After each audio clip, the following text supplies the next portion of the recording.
She just wanted to introduce a kitten to the newborn baby. Oh, this is beautiful. Why? You want them down here? You want them with Blossom? I don't know about that summer. That's very beautiful, man. Animals are... It's a conversation between a father and his children. Just begin to speak honestly. That's what Jesus invites. Prayer is from the heart. Prayer is not about perfection. God already knows what you need. But there's something sacred, special, and powerful about going to God and saying, you're all I need. When I don't pray, what I'm saying in effect is, I don't need you. And so prayer says this beautiful, beautiful thing that God absolutely loves. I need you. And God says 100% of the time I'll come. God is waiting for the call. God is waiting, will you call me? Will you get on your knees? Will you humble yourself and say, God, I need help? God is saying to pray. God is saying to cry out. Pray the way you know how to pray. Pray with passion. Pray with intensity. Pray with tears. Pray with brokenness. Pray with your every fiber of your being involved with that. And God will hear your prayer. Your prayer doesn't have to be professional to be passionate, but God will hear that prayer. Don't give up on prayer. He's just waiting for you to ask, and to ask big.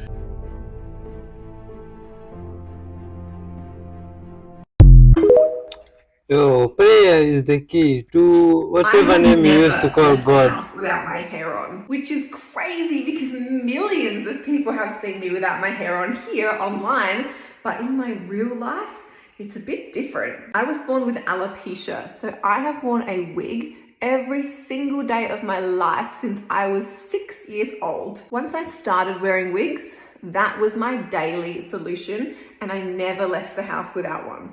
For me, it's like wearing clothes. It's just part of my daily routine. I'm totally comfortable with it. I really like wearing wigs and mixing them up and having fun and matching them to my outfits. But I'm not brave enough to go without yet. Most people that I know do know that I wear wigs and that I have alopecia, and have actually seen a lot of the videos online anyway. But it's still so scary for some reason. I think for me, I really like to have control over how I present myself to the world and how I look. And if I'm going to talk about my alopecia or my hair wearing, I like it to be on my terms rather than, I guess, maybe strangers asking me in the street. Actually, now that I think about it, it's probably not even questions that bother me, it's assumptions. It's people who don't ask questions and who just assume that I'm sick or there's something wrong, and I don't have that control over, I guess, my story. And it's funny because if someone was saying this to me, I would say to them, it's really none of your business what other people think of you, because it's not. It is so unimportant. Even knowing all this and having given this advice to other people over and over, here I am. I guess my question is, what advice would you have for feeling comfortable leaving the house without your hair, in my case, or something that makes you feel a little bit uncomfortable? Where should I go exactly? How should I do it? Who should I go with? What do you think? And maybe I'll be brave enough to do it soon and document for you. I'm so nervous at the thought still, but maybe with enough encouragement, I might feel brave enough to leave the house without my hair on for the first time. Oh my goodness. I will definitely keep you updated. Oh, she's so talented, man. That's very beautiful. She should be not a explain all of that. You will find when some children are around you, if you're a male, when the male child is around you, if you're a female, when the female child is around you, you'll experience a strange buzzing in your right ear. And sometimes after they leave, you'll think a bee is around, and you know a bee can't be around in the dead of winter. They are there to unlock certain powers within you, and when they're beginning to unlock, it's like a set that comes on, but the picture or the sound is not clear. So you get a little buzzing and you whip at it. You'll see people doing this a lot. You watch, especially black people, and there'll be nothing around and people will say they're crazy. They are not crazy. They are finally awakening. That energy that spirals in when the pineal was working will sometimes let you see flashes before your eyes. You see things flash and you're not quite sure whether it's a TV set, are you going crazy, or is something happening to you. You are awakening. When you hear it on your left ear, clear it up. There's problems. You should hear it on your right ear first, and then it should entrain and go around your head. When you do that, you will find that you can begin to remember things that you thought you forgot. Sounds will begin to come in your ear, and I'm saying S-O-N-G-S, that you might not have heard since the 40s, 50s, or 60s, depending on how old you are. That's why certain stations now are carrying the oldies but goodies. They are to awaken you and help your soul to tune into the best of what it is. The powers are fighting for you. You must then designate what you want to hear and tune out. Don't argue with the station. Tune out what you don't want to hear. Tune to what you do want to hear. You control your own sets so far. These children are not children at all. They were not put here for you to sacrifice, and this child didn't ask to come here, so I will sacrifice my life for the child. Don't be a fool. The child was here because it is here to teach you, and you're here to teach it. You can both learn. You're not here to sacrifice. Your life is too precious.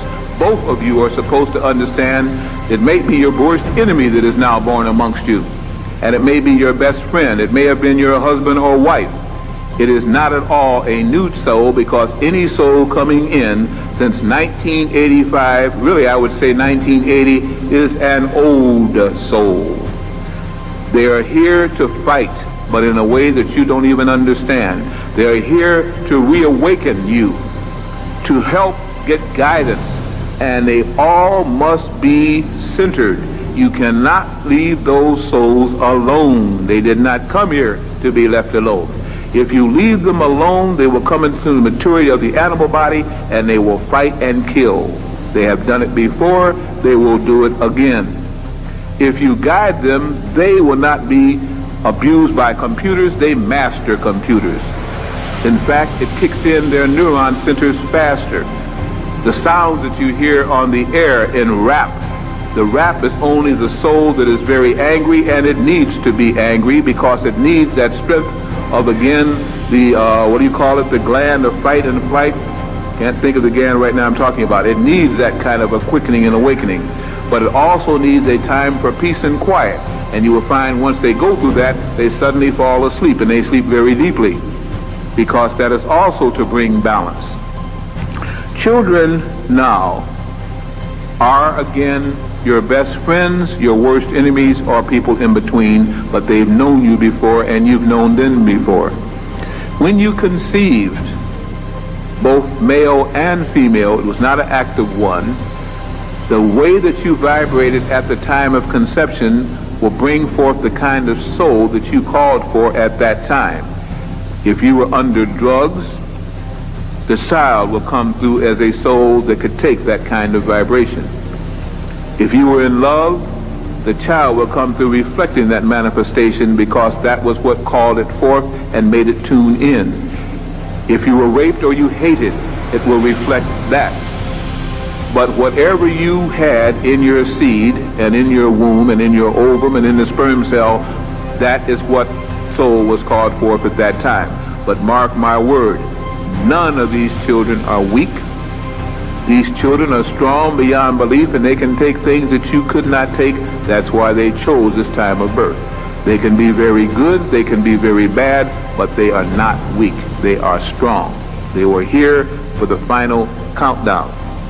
How you feed that child, both in the womb and after it sits at your table, will also help to either mellow that soul and help it to turn its frequency upward, or devastate that soul and help it to turn its frequency downward.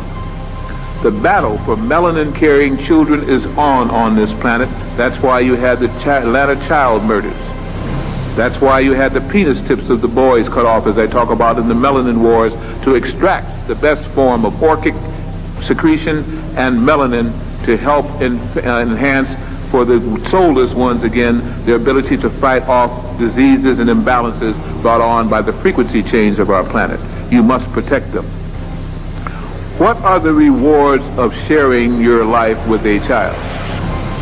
The child may help you to live longer or increase the quality of your life by giving you that blend that you need. You'll be able to tell because a nurturing child will, even when you chastise it, quickly try to get past that, get on your good side, and get on with the real things at hand. Whippings and spankings may help deter that child, but they will take those slaps as though you didn't give them. They are strong. But if you can combine that with the thought of love while you give it, they know right from wrong, and you will help that quality side of the soul to manifest before the other side is brought out. All children born with melanin are precocious. They learn faster. No, someone asked for part 2 of that You want to see if video. you're a There wrong it person, is. what they call the 4 o'clock in the morning courage. Wait when things go completely to pieces, when things are the worst, when your very best deal falls apart and your rent is late and you're tired and you're sick and everybody is mad at you and your car doesn't work. Then it's the person that picks himself up and says, nothing is going to stop me. You know, the best quality in the world that you can develop, and I give it to you because I made it my life's habit to develop this quality. I hope I've got it. I don't know for sure. But the quality is to develop the quality of being unstoppable. Develop the quality of being unstoppable. Say in yourself that no matter what life throws at me, it'll never stop me. No matter how rough it gets, I will never, and nothing will ever stop me.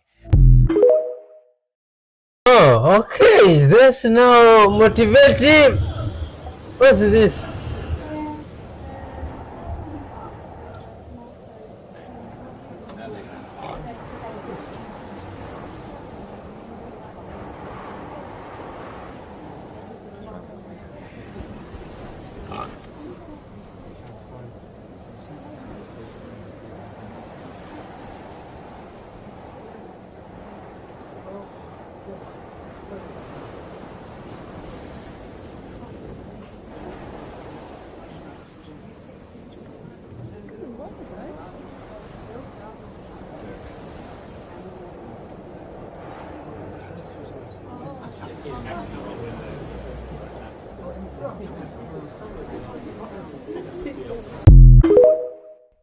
Oh, is that the stuff? Is that the? A Pierce County nurse is facing multiple charges after investigators say she amputated a patient's foot without permission.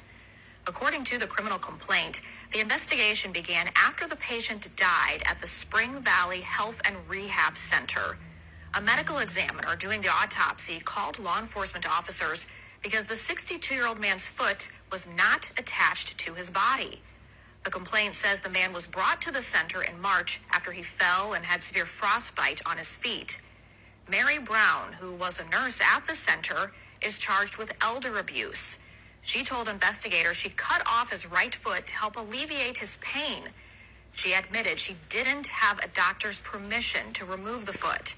The Spring Valley Center says it's cooperating with the investigation and says Brown is no longer... Oh no, that really does my mind. What? Someone cut another person's foot and they failed to replace it. Oh my god! Why would someone take such risk?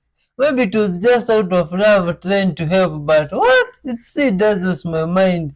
Anyway, much love to all of those people out there from wherever you're watching from. Much love to you, man. Watch till the end and please be good to people so that people may be good to you and the universe may reward you in a good way. Just that way we can be living peacefully. Just keep watching. It looks like the aftermath of an earthquake. Less than an hour. This is only from last night. Just less than an hour. Less than an hour. It happened. All happened. But this is what happened after torrential rain inundated Kainga-Ora houses in South Auckland. Around 9 p.m, Maria Laumahe and her mum Petiola felt the house tilt sideways. It's almost like you're on a boat. So it's moving sideways. In the lounge, as soon as you walk you in, just feel it. like You this. feel your body going sideways. And you look out. What? The thing is out. The veranda's already snapped. I'm told that floodwaters here in Ventura Street in Mangere reached this high last night, quite literally lifting houses off their foundations. This was late afternoon on Friday, kids playing in the rising water before families living here realised it wasn't stopping and they weren't safe in their homes. You were just taping up the doors to stop the water getting in, and meanwhile this was happening outside. Yes! I thought my house was safe. I thought my kids were going to be safe up there. Maria walked outside and her legs slipped into this deep trench hidden last night by water. The police was here. He was stunned. He was just saying, I've never seen anything like this. So you guys are safe and stuff though, like you've got somewhere else to stay? Just for the night. She piled her kids into the car and took them to her auntie's. It was 11 of us in that 7-seater. Yeah. I had to drive them out. The water was coming in the car. I just drove them right out of here. And we went and parked at the shop, and then the police came. We're asking for evacuation plan, nothing. When they moved in, Maria says she was told this was $1 million home. Now they're wondering why a house built 3 years ago looks like this. Housing now, it's not about safety for the children like before, back in the days. Yeah, it's about money. Cheap build, money, money, money. Kainga Ora says it's received 350 calls since last night, and it's working to make sure everyone has somewhere to stay. It says it's aware of damage to several homes, but it's too early to know just how many have been left unlivable. Isabel Ewing, News Hub. Oh my god, that's very sad for those The story of Dr. Matthew. This guy, Matthew, he really wants to be a doctor. And he's like some kind of genius prodigy. He moves through school really fast, skipping the 4th grade, the 6th grade, and the 8th grade. He gets his high school diploma at 16. He gets a medical degree from WITS when he's 21. And he becomes one of the youngest doctors to ever come out of South Africa, Dr. Matthew. And then became a working doctor. Then he starts a TikTok account under the name Dr. Matthew, and he gets really popular. He also starts interning at Helen Joseph Medical Center, where he films a bunch of his TikToks. He even starts his own pharmaceutical brand, selling weight loss pills and other supplements to his TikTok fans. Needless to say, things are going really well for him. Until one day, people start to notice. Some things aren't adding up. Like, there's no mention of a Dr. Matthew on the Health Professions Council website. And Dr. Matthew, he's just like, oh, that's because Dr. Matthew's not my real name. It's a stage name, like Madonna. My real name is this, Sonali. And around that time, his name, Dr. Matthew, it starts trending on Twitter. Why? Well, a bunch of skeptical people had gotten together and they start analyzing everything about him. Every TikTok he's published, every record they could find, and they start sharing these results on Twitter. Then, by no coincidence, I'm sure, the Gauteng Department of Health puts out an official statement saying, nah, he's not a real doctor. Then, the Health Professions Council put out a statement saying he isn't registered with them. Wits University, where he says he went to med school, even they put out a statement. Even Cambridge International put out a statement saying he didn't get his high school diploma from us. And not only is there no record of him being a genius prodigy who skipped a bunch of grades, he had actually been referred to a school for people with special education needs. And his TikTok fans were shocked. Had they really been listening to a fake doctor this whole time? So they start scrutinizing those weight loss pills he was selling. Because, maybe those are fake too. And they found the actual barcode on the pills, and I'm not making this up, 1, 2, 3, 4, 5, 6, 7, 8, 9, 10, 11, 12, 13, 14. That's the stupidest combination I ever heard in my life! And at this point, people are like, Jesus, dude, is his f***ing name even real? Allegedly? No, the name he was giving everyone, Sonali, is the name of a real doctor who works at a completely different hospital. And Matthew had allegedly been passing himself off as that doctor so he could get access to Helen Joseph Medical Center where he would film his TikToks and stuff. Then, suddenly, TikTok bans his account. But that's not the end of Dr. Matthew. A few days later, he's back in business with a new account. I am mentally prepared now to address some of the allegations that were made about me. And he is sticking to his story. According to him, the whole thing is just a big misunderstanding, and he's gonna prove it. He posts a screenshot of his conversation with the Department of Health, which proves his side, but the Department of Health sees the screenshot and tweets about it, says it's fake. Then he posts email conversations he had with Cambridge International, proving that that's where he got his high school diploma. But people quickly point out something weird about those, because he emailed them on October 13th of this year, and they replied to him on October 11th. Let me repeat that. He emailed the school on October 13th, and they wrote him back on October 11th. Great Scott! Suggesting that those emails are fake too. Then he makes a video unveiling his diploma from Wits University. Where should I put it? And to his credit, it does look like a standard diploma from Wits. But people quickly point out, for $300, you can get the same thing from a site literally called phonydiplomas.com. And since all this went down, the health department has opened a criminal case case against Dr. Matthew. And Dr. Matthew, well, he's still on TikTok and he's still claiming he's not lying. His possibly fake diploma is still hanging on the wall, and he also still appears to be selling his pills and such. And also, shout out to South Africa.